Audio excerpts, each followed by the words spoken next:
నమస్తే, welcome to non stop news. నేను కార్తిక్. నేను కవిత. టుడే స్టాప్ హెడ్లైన్స్ చూద్దాం.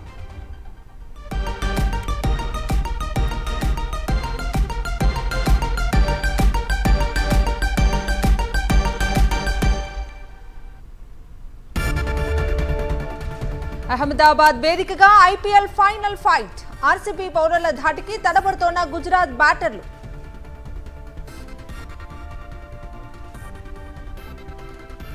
చంద్రబాబు పాలన అంతా మోసం, మహానాడు సాక్షిగా అబద్ధాలు చెప్పారని వైఎస్ఆర్సీపీ నేతల ఫైర్.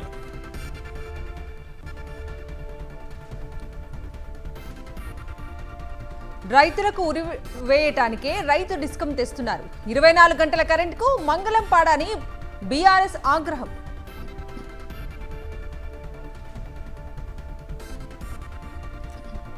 బెంగాల్లో మరోసారి రాజకీయ ఉద్రిక్తత. టీఎంసీ ఎంపీపై దాడి, బీజేపీ కార్యకర్తలే చేశారని ఆందోళన.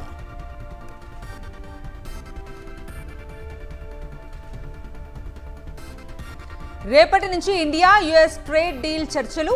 మధ్యంతర వాణిజ్య ఒప్పందాన్ని ఖరారు చేసేందుకు సమావేశం.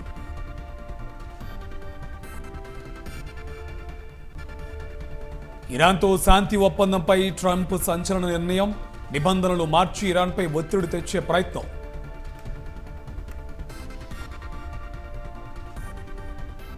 అప్డేట్స్ చూద్దాం. చంద్రబాబు పాలన అంతా మోసం, దగా అని విమర్శించారు వైఎస్ఆర్సీపీ మహిళా నేతలు. కూటమి పాలనలో మహిళలకు రక్షణ లేకుండా పోయిందన్నారు. కూటమి నేతలు ఎన్నికల్లో ఇచ్చిన హామీలకు ఎగనామం పెట్టారని మండిపడ్డారు. వైఎస్ఆర్సీపీ కేంద్ర కార్యాలయంలో చంద్రబాబు మోసానికి 2 ఏళ్లు పేరిట మీటింగ్ జరిగింది. ఈ సమావేశానికి వైఎస్ఆర్సీపీ మహిళా ప్రజా ప్రతినిధులు హాజరయ్యారు. చంద్రబాబు, ఆయన తనయుడు రాష్ట్ర మహిళలకు చేస్తున్న మోసాలు, దగాను ఎండగట్టారు మహిళా నేతలు. మరి మొన్న మహానాడు జరిగింది, అందరూ కూడా చూశారు. శ్రీ శక్తి అని చెప్పి ఒక థీమ్ అని చెప్పి ముందుకు వెళ్ళారు. మహానాడులో కూడా ఈ పథకాల గురించి, వారి సూపర్ 6 గురించి చంద్రబాబు నాయుడు గారు ఏమన్నా హామీలు మళ్ళీ ఇస్తారా, ఎప్పుడు ఇస్తారు చెప్తారని చూస్తే ఏమీ లేదు. ఒకటే ఎజెండా పెట్టుకున్నారు. అదేంటంటే జగనన్న నామస్మరణ, జగనన్నని ఎలా తిట్టాలి, అలా తిట్టాలి, ఇలా తిట్టాలి, మీరు ఇట్లా తిట్టాలి అని చెప్పి ఇక ఎవరికి నచ్చినట్టు ఇక వాళ్ళకి తగ్గట్టుగా ఇష్టం వచ్చినట్టుగా తిట్టినటువంటి మాటలు మనం చూసాము. అవసరమైతే ఇక అది ఇక పీక్స్కి వెళ్ళి క్యారెక్టర్ అసాసినేషన్ల దాకా కూడా వెళ్ళి మహానాడుని అలా క్లోజ్ చేసుకున్నారు. తండ్రి ముఖ్యమంత్రిగా ఉన్నా, తనయుడు మంత్రిగా ఉన్నా కూడా కేవలం 33% అని చెప్పడం జరిగింది. జగనన్న 50% రిజర్వేషన్ ఇస్తాము అన్నప్పుడు ఈ తల్లిదండ్రులు ఇద్దరు పడుకున్నారా అని చెప్పి, లేకపోతే ఎక్కడైనా దాక్కున్నారా అని చెప్పి ఈ సందర్భంగా ప్రశ్నిస్తున్నాను. ఈరోజు జగనన్న 50% ఇచ్చిన తర్వాత మేల్కొని మేము 33% రిజర్వేషన్ ఇస్తాము అని చెప్పడం జరిగింది. రాజకీయంగా సమాధి చేయగల శక్తి వైఎస్ జగన్కి ఉందని, చంద్రబాబుకు భయం పట్టుకుందని వైఎస్ఆర్సీపీ స్టేట్ కోఆర్డినేటర్ సజ్జల రామకృష్ణారెడ్డి విమర్శించారు. అందుకే చంద్రబాబుకు వైఎస్ జగన్ గొడ్డలిలా కనిపిస్తున్నారని చెప్పారు. అవును, నిజంగా చంద్రబాబు పాలిట వైఎస్ జగన్ గొడ్డలి త్రిశూలమన్నారు సజ్జల. అలాగే డిఎస్సి నిన్న ఈరోజు ఇష్యూ బర్నింగ్ ఇష్యూ, యూత్కు సంబంధించింది. దానికి సంబంధించి అయితే ఒకటి కనపడదు, అక్కడ దానికి సంబంధించి ఏమి కనపడదు, అక్కడ కనపడదు. ఆ పేపర్లలో కానీ ఆ మీడియాలో కానీ ఏమొస్తాయంటే సంబంధం లేదు, లేదంటే గొడ్డలి పార్టీ ఇంకా రిపీటెడ్గా అది, లేదా ఆయన రాజారెడ్డి గారు వాళ్ళ కుటుంబం వాళ్ళ దానికి సంబంధించి వీటి మీద చర్చలు వాళ్ళ దాంట్లో జరిగేది. చంద్రబాబు నాయుడు నిజంగానే గొడ్డలే. ఎవరికి మన జగన్మోహన్ రెడ్డి గారు గొడ్డల మాదిరి కనపడతాడు ఆయనకు. ఎందుకు ఆయనకు అట్లా కనపడక ఏమన్నా దండ మాదిరి కనపడతాడా మేడం? రాజకీయంగా తన ప్రాణం తీయగలిగిన శక్తి, తనలాంటి శక్తులందరినీ శాశ్వతంగా సమాధి చేయగలిగిన శక్తి ఎవరుకుందంటే జగన్మోహన్ రెడ్డి గారికి ఉంది. మరి ఇంకా గొడ్డలి మాదిరి కనపడక వీళ్ళనుకు హీరో అట్లాగా ఎట్లా కనపడతాడు? తన ఫ్రెండ్ మాదిరి కనపడతాడా, లేకపోతే గోరు మాదిరి కనపడతాడు? ఎట్లా కనపడతాడు? నంద్యాలలో వైఎస్ఆర్ విగ్రహాన్ని ధ్వంసం చేయటం ఆగ్రహం వ్యక్తం చేశారు స్థానిక వైఎస్ఆర్సీపీ నేతలు. విగ్రహ ధ్వంసాన్ని నిరసిస్తూ ఆందోళనకు దిగారు. మహానేత విగ్రహాన్ని ధ్వంసం చేయడం దారుణమని, వెంటనే నిందితుడిని అరెస్ట్ చేయాలని డిమాండ్ చేశారు. నిందితుడిని కాపాడేందుకు టీడీపీ నేతలు తప్పుడు ప్రచారం చేస్తున్నారని, నిందితుడు మతి స్థిమితం లేనివాడంటూ పోలీసులు తప్పుదోవ పట్టిస్తున్నారని వైఎస్ఆర్సీపీ నేతలు మండిపడుతున్నారు.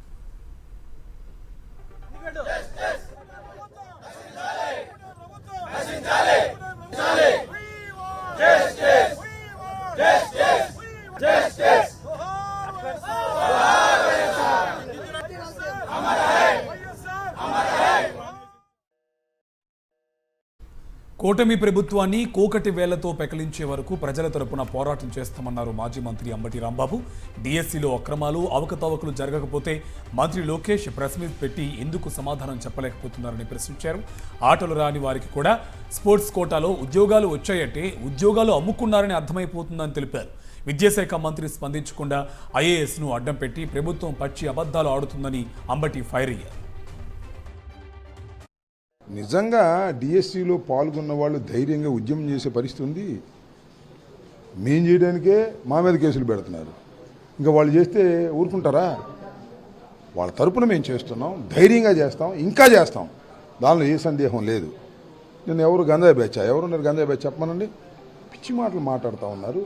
నిన్ను కేసు పెట్టమని కూడా ఇచ్చారు. మా మీద కేసు పెట్టమని పెట్టారో లేదో మాకు తెలియదు. పెట్టారా? కంప్లైంట్ అయితే ఇచ్చారు. తెలుగుదేశం వాళ్ళు వెళ్ళి కంప్లైంట్ ఇచ్చారు. ఇచ్చి ఏం కంప్లైంట్ నాకు అర్థంగా పిచ్చి కంప్లైంట్ కాదు. ఇన్ని కంప్లైంట్ ఇచ్చుకుంటారా మా మీద? ఎన్ని కేసులు పెట్టుకుంటారా మా మీద? ప్రజాస్వామ్య పద్ధతుల్లో మేమేం చేసాం అక్కడ? డిఎస్సి అక్రమాలను బయటపెడితే కూటమి ప్రభుత్వం డైవర్షన్ పాలిటిక్స్ చేస్తోందని మండిపడ్డారు. ప్రకాశం జిల్లా అద్దంకి నియోజకవర్గ వైఎస్ఆర్సీపీ ఇన్ఛార్జ్ చింతలపూడి అశోక్ కుమార్. సిబిఐ విచారణ కోరుతూ వైఎస్ఆర్సీపీ ఉద్యమం చేపట్టగానే తప్పుడు ప్రచారాలు మొదలుపెట్టారన్నారు. దివంగత సీఎం వైఎస్ రాజశేఖర రెడ్డిపై అనుచిత వ్యాఖ్యలు చేస్తూ డిబేట్ పెట్టిన మహా టీవీపై అద్దంకి పోలీస్ స్టేషన్లో ఫిర్యాదు చేశారు అశోక్ కుమార్.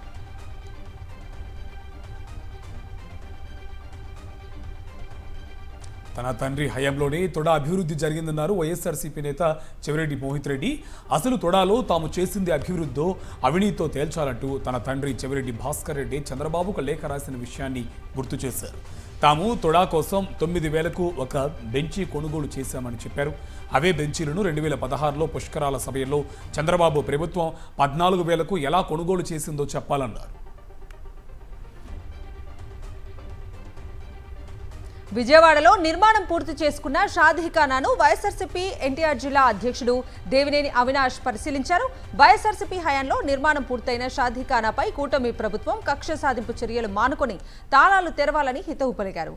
మైనారిటీల చిరకాల కోరిక అయిన షాదీఖానా 2.5 కోట్లతో వైఎస్ జగన్ పాలనలో నిర్మాణం జరిగిందన్నారు.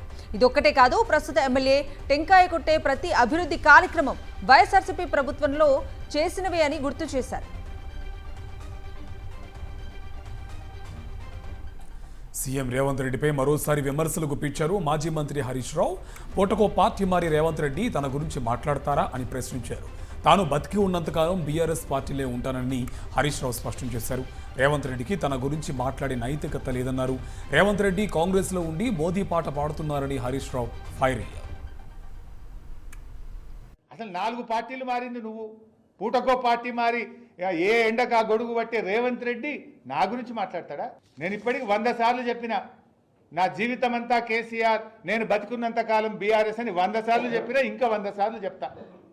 నువ్వేంది చిల్లరోడివి? నువ్వు అసలు నీకు నా గురించి మాట్లాడే నైతికత తక్కువ ఉందా? ఇందాకే అన్న కదా, గురువింద గింజ తన కింద నలుపు తెలియదు అన్నట్టు పార్టీలు మారిన రేవంత్ రెడ్డి ఒకే పార్టీ జీవితం అంతా పుట్టుక బీఆర్ఎస్లోనే, చావు బీఆర్ఎస్లోనే అని గతంలో చెప్పినా మళ్ళీ చెప్తున్నా. హైదరాబాద్ మహానగరంలో 2.5 లక్షల మంది పేదలకు పట్టాలు ఇచ్చిన ఘనత కేసీఆర్కే దక్కుతుందన్నారు BRS working president KTR. Revanth Reddy ఒక్క పట్టా అయినా ఇచ్చారా అని ప్రశ్నించారు. తమ హయాంలో కట్టిన ఫ్లైఓవర్లు, బిల్డింగ్లను ఓపెన్ చేసేందుకు రేవంత్ రెడ్డి జేబులో కత్తెర పెట్టుకుని తిరుగుతున్నారని విమర్శించారు. కేసీఆర్ అప్పులు చేసి రాష్ట్రంలో రైతులు, పేదలకు సంక్షేమ ఫలాలు అందించారని కేటీఆర్ స్పష్టం చేశారు.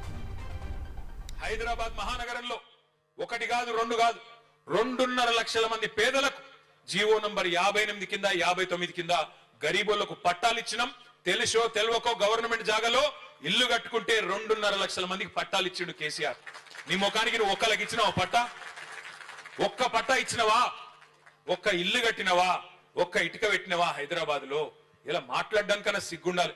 ఏమనంటే జేబుల రిబ్బన్లు కట్ చేసేందుకు ఒక కత్తెర పెట్టుకొని తిరుగుతున్నాడు. మనం కట్టిన ఫ్లైఓవర్లు అక్కడ కట్ చేయాలి, మనం కట్టిన బిల్డింగ్లకు కట్ చేయాలి, మనం కట్టిన డబుల్ బెడ్రూమ్లకు 3 రంగులు ఉయ్యాలి, నేనే కట్టిన డైలాగులు కొట్టాలి. కొమరంభీం ఆసిఫాబాద్ జిల్లాలో రేపు సీఎం రేవంత్ రెడ్డి పర్యటించనున్నారు. ఇందిరమ్మ ఇంట్ల 2వ విడత కార్యక్రమానికి కొటారి గ్రామంలో శ్రీకారం చుట్టనున్నారు. కార్యక్రమాన్ని విజయవంతం చేసేందుకు అధికార యంత్రాంగం, కాంగ్రెస్ నేతలు ఏర్పాట్లలో నిమగ్నమయ్యారు.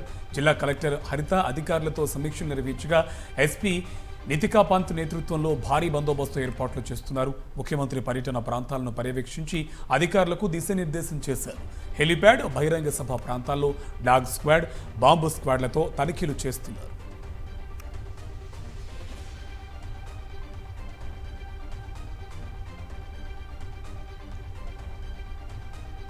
ఆర్టీసీ విలీన ప్రక్రియకు ప్రభుత్వం సిద్ధంగా ఉందన్నారు మంత్రి పొన్నం ప్రభాకర్. ఉప ముఖ్యమంత్రి భట్టి విక్రమార్క నాయకత్వంలో ఈ అంశంలో సుదీర్ఘ చర్చలు కొనసాగాయని గుర్తు చేశారు. ఆర్టీసీలో ఎన్నికలు నిర్వహించి ఎన్నికైన ప్రతినిధుల అభిప్రాయం మేరకు విలీన ప్రక్రియ పూర్తి చేస్తామన్నారు. కార్మికులు ఆర్టీసీ విలీనంపై ఆందోళనలు చేయొద్దని విజ్ఞప్తి చేశారు. గ్రామీణుల సౌకర్యం మెరుగుపరచడం కోసం పెద్దపల్లిలో బస్ డిపోను ఏర్పాటు చేస్తున్నామన్నారు. బస్ డిపో పనులను మంత్రి శ్రీధర్ బాబు, ప్రభుత్వ విప్ విజయ రమణారావుతో కలిసి పొన్నం పరిశీలించారు. కర్నూలు జిల్లా మంత్రాలయం వద్ద తుంగభద్ర నదిలో గల్లంతైన వారి మృతదేహాలను వెలికితీశారు.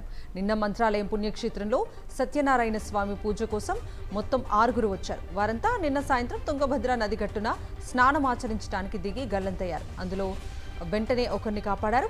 ధను అనే వ్యక్తి మృతదేహాన్ని నిన్న సాయంత్రమే వెలికితీశారు. అయితే నిన్న రాత్రి చీకటి పడటంతో గాలింపు చర్యలు ఆపేశారు. ఇవాళ ఉదయాన్నే మళ్లీ గాలింపు చర్యలు చేపట్టి మిగతా వారి మృతదేహాలను వెలికితీశారు. పోస్టుమార్టం నిమిత్తం ఆసుపత్రికి తరలించారు. బంధువుల ఇంటి కోసం హైదరాబాద్ నుంచి మంత్రాలయం వెళ్లారు. ఇక్కడ నదిలో ఈత కోసం వెళ్లి ప్రమాదవశాత్తు అందులో పడి ప్రాణాలు కోల్పోయారు. మృతుల కుటుంబ సభ్యుల రోదనలు మిన్నంటాయి.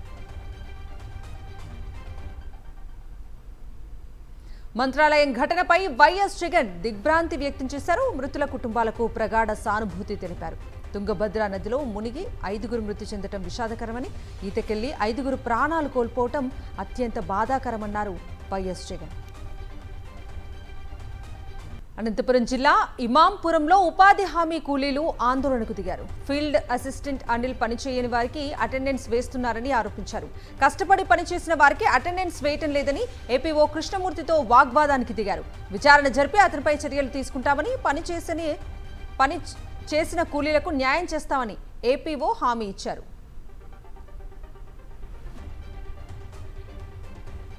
అనంతపురం జిల్లా బచ్చేహల్లిలో టీడీపీ నేతలు దాష్టికానికి పాల్పడ్డారు. అధికారులపైనే దాడి చేశారు. వైఎస్ఆర్సీపీ నాయకురాలికి చెందిన కొంత భూమిని టీడీపీ నేత మల్లన్న ఆక్రమించుకున్నాడు. దీంతో తమ పొలాన్ని సర్వే చేయాలని వైఎస్ఆర్సీపీ నాయకురాలు ఎంఆర్ఓ ఆఫీసులో దరఖాస్తు చేసుకున్నారు. రెవెన్యూ అధికారులు పోలీసులతో కలిసి సర్వే చేసేందుకు బచ్చేహల్లి వెళ్లారు. ఈ క్రమంలో మల్లన్న, ఆయన కుటుంబ సభ్యులు సర్వే చేయకుండా అధికారులను అడ్డుకున్నారు. అంతటితో ఆగకుండా దాడికి పాల్పడ్డారు. ఈ ఘటనలో సర్వేయర్ శ్రీలక్ష్మి కింద పడిపోగా మహిళా కానిస్టేబుల్ రాజ్యలక్ష్మి చేతికి గాయమైంది. సెట్టూరు ఎస్ఐ సుమన్ చొక్కా చిరిగిపోయేలా దాడి చేశారు. అక్కడే ఉన్న డిప్యూటీ తహసీల్దార్ అనిల్ కుమార్ రెడ్డిపైన దాడికి యత్నించగా వీఆర్ఏలు సిబ్బంది అడ్డుకున్నారు. ఆర్టీసీ కార్మికుల సమస్యల పరిష్కారానికి సర్కారు కట్టుబడి ఉందన్నారు మంత్రి శ్రీధర్ బాబు.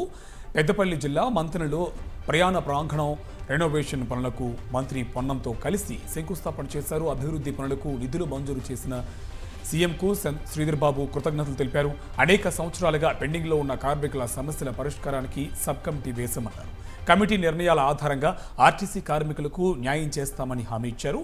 శ్రీ కాళేశ్వర ముక్తేశ్వర క్షేత్రంలో ప్రయాణ ప్రాంగణం కోసం 3 కోట్లు కేటాయించారని అన్నారు. పూర్తి స్థాయిలో ధాన్యం కొనుగోలు చేపట్టని కాంగ్రెస్ ప్రభుత్వం రైతులను ఇబ్బంది పెడుతోందని ఆరోపించారు గజ్వేల్ బీఆర్ఎస్ ఇన్ఛార్జ్ వంటేరు ప్రతాప్ రెడ్డి. కాంగ్రెస్ అధికారంలోకి వచ్చిన 2 ఏళ్లలో ఏనాడు రైతుల గురించి పట్టించుకోలేదన్నారు. అధికారులు కూడా ప్రభుత్వంలాగే వ్యవహరిస్తున్నారని ఆగ్రహం వ్యక్తం చేశారు. వెంటనే ప్రభుత్వం స్పందించి ధాన్యం మొత్తం కొనుగోలు చేయకపోతే రాజీవ్ రహదారిని దిగ్బంధిస్తామని హెచ్చరించారు. గజ్వేల్ మండలంలోని ధాన్యం కొనుగోలు కేంద్రాలను బీఆర్ఎస్ నేతలతో కలిసి సందర్శించారు ప్రతాప్ రెడ్డి. హైదరాబాద్ గాంధీ భవన్లో చైర్మన్ మల్లు రవి అధ్యక్షతన కాంగ్రెస్ క్రమశిక్షణ కమిటీ సమావేశం జరిగింది. కామారెడ్డి నేతల పంచాయతీ క్రమశిక్షణ కమిటీ ముందుకు చేరడంతో దానిపై చర్చ జరిగింది. పీసీసీ జనరల్ సెక్రటరీ చంద్రశేఖర్పై షబ్బీర్ అలీ వర్గం ఫిర్యాదు చేసింది. షబ్బీర్ అలీపై చేసిన అనుచిత వ్యాఖ్యలపై కంప్లైంట్ చేశారు. దీంతో చంద్రశేఖర్ రెడ్డికి క్రమశిక్షణ కమిటీ షోకాజ్ నోటీసులు జారీ చేసింది. పాలకుర్తిలో నేతల మధ్య విభేదాలపైన కమిటీ ఆరా తీసింది. పాలకుర్తి పంచాయతీపై అబ్జర్వర్గా ఎమ్మెల్సీ శంకర్ నాయక్కు బాధ్యతలు అప్పగించారు. కోల్కతాలోని ఒక ప్రముఖ ప్రైవేట్ ఆసుపత్రి సీఈఓకు మమతా బెనర్జీ వార్నింగ్ ఇస్తున్న ఆడియో వైరల్గా మారింది. టీఎంసీ ఎంపీ అభిషేక్ బెనర్జీపై సోనార్పూర్లోని దాడి అనంతరం ఆయన చికిత్స కోసం బెల్వ్యూ ఆసుపత్రికి తరలించారు. ఈ సందర్భంగా మమత ఆ ఆసుపత్రి సీఈఓ ప్రదీప్ టాండన్ను హెచ్చరిస్తున్న ఆడియో బయటకొచ్చింది. టాండన్, మీరు తప్పు చేశారు, మేము మీకు చేసిన సాయాన్ని గుర్తు చేసుకోండి, దేవుడు మిమ్మల్ని క్షమించడు అని హెచ్చరిస్తున్నట్లుగా ఆడియోలో ఉంది. ఇప్పుడు బీజేపీ అధికారంలో ఉంది, తర్వాత వాళ్ళు అధికారం కోల్పోతే మేం చేయాల్సింది చేస్తామని దీదీ ఆడియోలో హెచ్చరించారు. పశ్చిమ బెంగాల్లో టీఎంసీ నేతలపై వరుసగా దాడులు జరుగుతున్నాయి. ఈ నేపథ్యంలో ఆ పార్టీ చీఫ్ మాజీ సీఎం మమతా బెనర్జీ భారీ ఆందోళనకు పిలుపునిచ్చారు. రేపు రాష్ట్ర వ్యాప్తంగా వార్డు, మండల, బ్లాక్ స్థాయిలలో నిరసనలు చేపట్టాలని టీఎంసీ నిర్ణయించింది. జూన్ 2న కోల్కతాలోని రాణి రష్మోని రోడ్లో ఒకరోజు ధర్నాకు మమతా బెనర్జీ నేతృత్వంలో వహించనున్నారు. పంజాబ్ మొహోలీలోని ఉద్రిక్తత నెలకొంది. సీఎం ఇంటిని ముట్టడించేందుకు ప్రభుత్వ ఉద్యోగులు యత్నించారు. సీఎం ఇంటికి ర్యాలీగా బయలుదేరిన ప్రభుత్వ ఉద్యోగులను పోలీసులు అడ్డుకున్నారు. దీంతో పోలీసులకు వ్యతిరేకంగా ఉద్యోగులు నినాదాలు చేశారు. పరిస్థితి అదుపు తప్పటంతో ఉద్యోగులపై వాటర్ కెనాన్లు ప్రయోగించారు పోలీసులు. తమ డిమాండ్స్ను పరిష్కరించాలని ప్రభుత్వ ఉద్యోగులు నిరసన చేపట్టారు.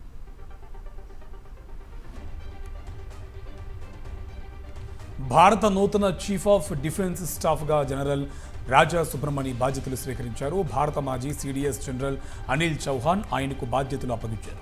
ఇక నుంచి మిలిటరీ థియేటరైజేషన్ బాధ్యతలను సుబ్రమణి పర్యవేక్షించనున్నారు. చైనా, పాకిస్తాన్ అంశాల్లో నైపుణ్యం కలిగిన వ్యక్తిగా జనరల్ రాజా సుబ్రమణికి పేరుంది. ఉత్తరాఖండ్లోని కేదార్నాథ్ యాత్రను తాత్కాలికంగా నిలిపేశారు అధికారులు. రుద్రప్రయాగ్ ప్రాంతంలో భారీ వర్షాలు కురుస్తున్నాయి. కొండ చర్యలు విరిగిపడటం వంటి కారణాలతో యాత్ర సాగటం లేదు. దీంతో ఎక్కడికక్కడ యాత్రను తాత్కాలికంగా నిలిపేసినట్లుగా స్టేట్ ఎమర్జెన్సీ ఆపరేషన్ సెంటర్ ప్రకటించింది. వాతావరణం సరిగా లేకపోవడం, అనారోగ్య కారణాలతో రుద్రప్రయాగ్ ప్రాంతంలో 3 భక్తులు మృతి చెందారు. ఇందులో హైదరాబాద్కు చెందిన బలగాని బాలరాజ్ అనే వ్యక్తి కూడా ఉన్నారు. ఉత్తరాఖండ్లో చార్ధామ్ యాత్రకు భక్తులు పోటెత్తారు. దీంతో వాహనాల రాకపోకలు స్తంభించిపోయాయి. బద్రీనాథ్ వెళ్తున్న భక్తులు భారీ ట్రాఫిక్ జామ్ కారణంగా తీవ్ర ఇబ్బందులు పడుతున్నారు. వారాంతపు సెలవులు, యాత్రికుల రద్దీ భారీగా పెరగడంతో కేదార్నాథ్, జోషిమఠ్, గోవింద్ ఘాట్స్ సమీపంలోని బద్రీనాథ్ మార్గంతో పాటు సోన్ ప్రయాగ్ వంటి కీలక మార్గాల్లో ట్రాఫిక్ జామ్ ఏర్పడుతుంది. జోషిమఠ్ నుండి బద్రీనాథ్ వరకు 25 నుంచి 30 కిలోమీటర్ల మేర వాహనాలు బారులు తీరాయి. దీంతో యాత్రికులు గంటల తరబడి ఎదురు చూడాల్సి వస్తుంది. సరైన ఆహారం, నీళ్లు లేక యాత్రికులు ఇబ్బంది పడుతున్నారు. పరిస్థితిని అదుపులోకి తెచ్చేందుకు అధికారులు, పోలీసులు ట్రాఫిక్ నియంత్రణ చర్యలు చేపడుతున్నారు. హిమాచల్ ప్రదేశ్లో ఘోర రోడ్డు ప్రమాదం జరిగింది. అదుపు తప్పిన టాక్సీ లోయలో బోల్తా పడింది. ఈ ప్రమాదంలో 8 మంది పర్యాటకులు ప్రాణాలు కోల్పోయారు. మరికొంతమందికి గాయాలయ్యాయి. చంబా జిల్లా బైరాగఢ్ పొంగి వద్ద ఈ ప్రమాదం జరిగింది. కర్ణాటకలోని బాగేపల్లిలో ఘోర రోడ్డు ప్రమాదం జరిగింది. బాగేపల్లి టౌన్ శివారులో విధులు ముగించుకుని ఇంటికి తిరిగి వెళ్తున్న వారిని ఆటోను వేగంగా వచ్చిన ఒక ట్రక్ బలంగా ఢీకొట్టింది. ఈ ప్రమాద తీవ్రతకు ఆటోలో ప్రయాణిస్తున్న 6 అక్కడికక్కడే మృతి చెందారు. చెడిపోయిన వారిని వలస కూలీలుగా గుర్తించారు. ఢిల్లీలో 5 అంతస్తుల బిల్డింగ్ కూలిన ఘటనలో 4 మృతి చెందారు. దక్షిణ ఢిల్లీలోని సాకేత్ మెట్రో స్టేషన్ సమీపంలోని భవనం నిన్న సాయంత్రం కూలిపోయింది. శిథిలాల కింద చిక్కుకున్న వారిలో 10 మందిని రెస్క్యూ సిబ్బంది రక్షించారు. నిన్న రాత్రి నుంచి సహాయక చర్యలు కొనసాగుతూనే ఉన్నాయి. ఢిల్లీ సీఎం రేఖా గుప్తా ఘటనా స్థలాన్ని సందర్శించి సహాయక చర్యలను పరిశీలించారు. రాజస్థాన్ను ఇసుక తుఫాన్లు వణికిస్తున్నాయి. మరోసారి జైసల్మేర్ను ఇసుక తుఫాన్ కమ్మేసింది. మండుటెండల్లో ఒక్కసారిగా దూసుకొచ్చిన ఇసుక మేఘాలతో చీకట్లు అలుముకున్నాయి. గంటకు 60 కిలోమీటర్ల వేగంతో గాలులు వీయడంతో చెట్లు, విద్యుత్ స్తంభాలు నెలకొరికాయి. జీరో విజిబిలిటీతో వాహనదారులు ఎక్కడికక్కడే నిలిచిపోయారు. జైసల్మేర్తో పాటు బికనీర్, చురు జిల్లాల్లోనూ ఇదే పరిస్థితి నెలకొంది. ఉత్తరప్రదేశ్లో 25 మంది బీఈడీ అభ్యర్థులు మురికి కాలువలో పడిపోయారు. కాన్పూర్లో నిర్వహించిన బీఈడీ ఎంట్రన్స్ టెస్ట్కు వచ్చిన అభ్యర్థులు ఆధార్ జిరాక్స్ తేవాలని అధికారులు సూచించారు. దీంతో పరీక్షా కేంద్రం సమీపంలోని జిరాక్స్ సెంటర్ వద్ద అభ్యర్థులంతా గుమికూడారు. ఈ క్రమంలో మురికి కాలువపై ఉన్న కాంక్రీట్ స్లాబ్ కూలిపోవడంతో 25 మంది అందులో పడిపోయారు. స్థానికులు వారిని బయటకు తీసుకొచ్చారు. ఈ ప్రమాదంలో ఒకరు తీవ్రంగా, 3 స్వల్పంగా గాయపడ్డారు. కోతికి కొబ్బరి దొరికితే తినేస్తుంది. కానీ యూపీలో ఓ కోతి 2 లక్షల నగదు బ్యాగ్ ఎత్తుకువెళ్లి నోట్ల వర్షం కురిపించింది. బులంద్ షహార్ ప్రాంతానికి చెందిన ఒక లాయర్ 2 లక్షల నగదు ఉన్న బ్యాగ్తో వెళ్తుండగా ఓ కోతి దాన్ని ఎత్తుకువెళ్ళింది.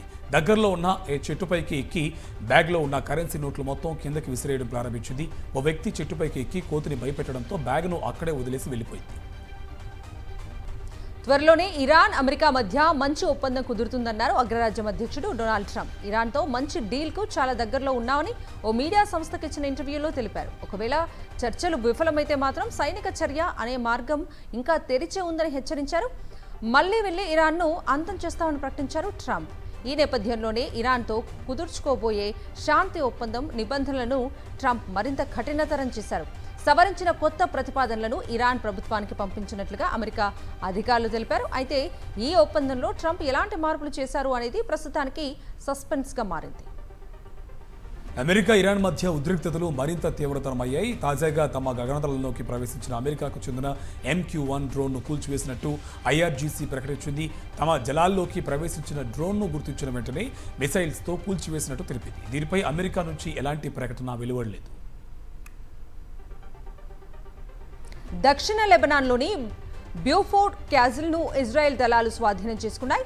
ఆ తర్వాత గోలానీ బ్రిగేడ్ దళాలు కోటపై ఇజ్రాయెల్ పతాకాలను ఎగిరేశాయి. 1982లో లెబనాన్తో తొలి యుద్ధంలో ఇజ్రాయెల్ దళాలు ఈ కోటను తొలిసారి స్వాధీనం చేసుకున్నాయి.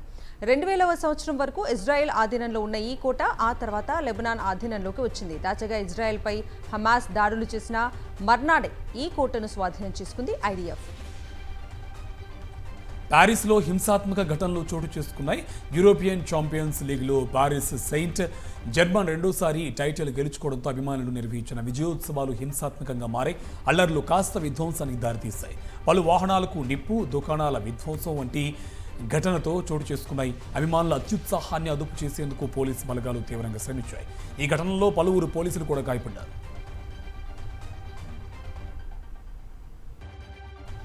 Coming to business updates. అంతర్జాతీయంగా ముడి చమురు ధరలు తగ్గినందున డీజిల్ ధరలను తగ్గించాలని, తద్వారా దేశీయ రవాణా రంగానికి ఉపశమనం కల్పించాలని ప్రధాని మోదీకి all India motor transport Congress విజ్ఞప్తి చేసింది. అధిక ఇంధన ధరల కారణంగా దేశవ్యాప్తంగా తీవ్రమైన ఆర్థిక ఒత్తిడిని ఎదుర్కొంటున్నారని AIMTC జాతీయ అధ్యక్షుడు హరీష్ సబర్వాల్ తెలిపారు. ఇంధన ధరలు పెరగటం వల్ల రవాణా వ్యయాలు, ద్రవ్యోల్బణ ఒత్తిళ్లు, నిత్యావసర వస్తువుల ధరల పెరుగుదలకు దారితీస్తుందన్నారు.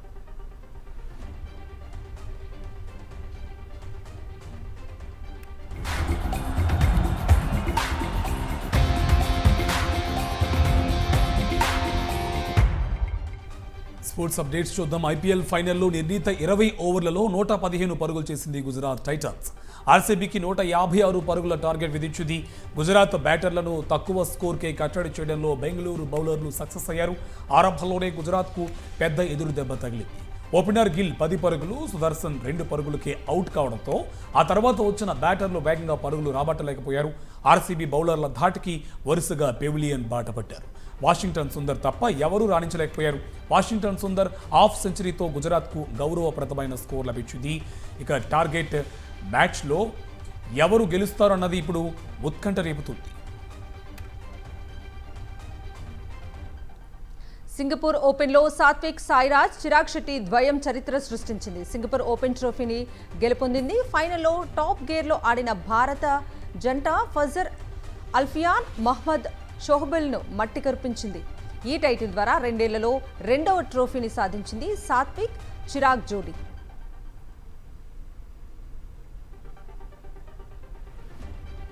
సింగపూర్ ఓపెన్లో టైటిల్ గెలిచిన సాత్విక్ సాయిరాజ్, చిరాగ్ శెట్టికి అభినందనలు తెలిపారు వైఎస్ఆర్సీపీ అధ్యక్షుడు YS Jaganmohan Reddy. KFF Singapore badminton open title గెలుచుకోవడంపై హర్షం వ్యక్తం చేస్తూ ట్వీట్ చేశారు.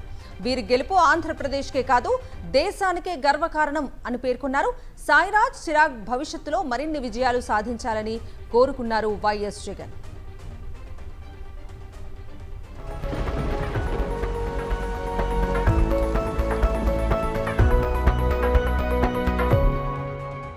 ఏపీలో 3 జిల్లాలకు పిడుగుల హెచ్చరిక జారీ చేసింది వాతావరణ శాఖ. కృష్ణా, గుంటూరు, బాపట్ల జిల్లాల్లో పిడుగులతో పాటు వర్షాలు కురిసే అవకాశం ఉందని అంచనా వేస్తుంది. ఈదురుగాలులు వీస్తాయని ప్రజలు అప్రమత్తంగా ఉండాలని వాతావరణ శాఖ అధికారులు సూచిస్తున్నారు.